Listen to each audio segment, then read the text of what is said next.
Good afternoon, this is Jeff with Sewer Tech Northwest. We are at property address 15511 Southeast 14th Street here in Vancouver.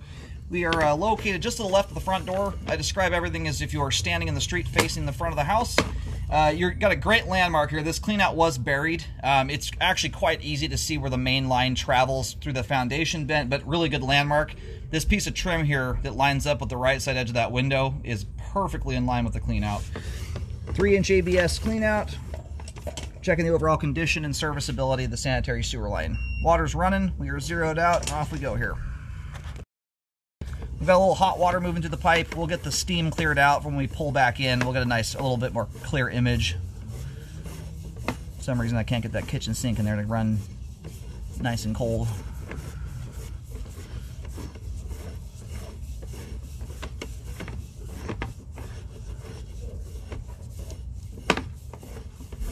Little tiny bit of grease buildup in the line, but very minimal relative to most homes. This is a very clean sewer line. And even more so to boot, this is someone who I can tell is by and large minding their P's and Q's as it relates to grease buildup. There is a deep fat fryer on the countertop. Usually when I see that, I'm getting a line that's got an inch thick layer of grease buildup in it. So we're doing pretty good here. Just swapped over to 4-inch 3034 PVC. Thus far, fantastic looking line. And this is as updated as it gets. This is 3034 PVC. If you were to build a brand new home today, this is what you'd have. ABS and green PVC.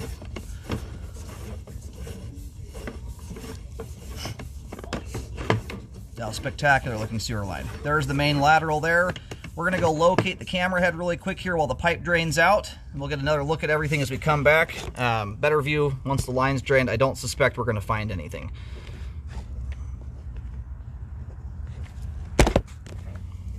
Alrighty, located the camera head successfully. Line terminates out on Southeast 14th Street.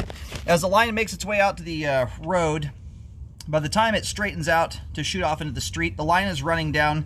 It's just barely to the left of the driveway, or possibly just barely underneath that left side edge. The locate lined up so close to it out in the road that it's in that ballpark, just to kind of give you an idea as to the route the line takes.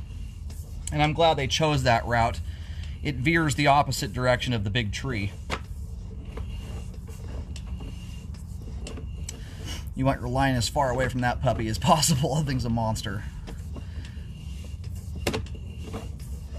In fact, my guess here is that the reason the line is as updated as it is, it may very well have had something to do with that tree at some point in time. I believe this is a 1980s build, or early, like 1980 itself. This is not the pipe material you would typically have in the 80s. That was about the time they were starting to swap the interior plumbing over to plastic, but typically the exterior portion of the line would be concrete pipe. So all the 3034 there looks good. I think the dishwasher just discharged, why the line got a little steamy. The little stringy item there in the flow line, if you look at it, it's got a loop on it. It's either a piece of dental floss or a piece of string. That's not a root. It's not penetrating the pipe joint, it's just some debris that went down line.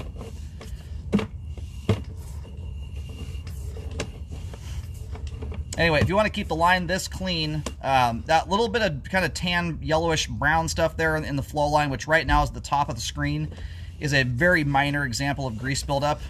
You want to keep it that way. It does a great deal to mitigate blockages from occurring. Especially if you have little ones in the household that are still learning how to fold toilet paper and are still balling it up like a softball. Grease buildup is responsible for more blockages out there than almost anything. After 13 years and almost 25,000 sewer scopes, I am more concerned about thick grease buildup than I am a lot of structural issues like bellies, offset joints, things of that nature. What I have found is that it's often a conjunction of a structural issue with grease buildup and someone putting improper stuff down the line. All those things put together are usually what end up turning a structural defect into something that can often cause a problem. Everything on the exterior looks great. Drains beautifully end to end. All the pipes in good shape. I just ran the camera backwards. We are now through the foundation wall. Everything beyond this point is all exposed piping in the crawl space. You don't need a camera to take a look at it. It's all stuff the home inspector looks at when they're down there. Great looking line. It is functioning properly at this time. No breaks, No structural defects, and very little buildup to speak of. Sewer line is functioning properly at this time. Anyway, as the line runs down, twist my camera around here, where it's either running right underneath that little cinder block wall adjacent to the driveway, or possibly just under that left side edge. It's very close to that edge of the driveway, in case you're curious.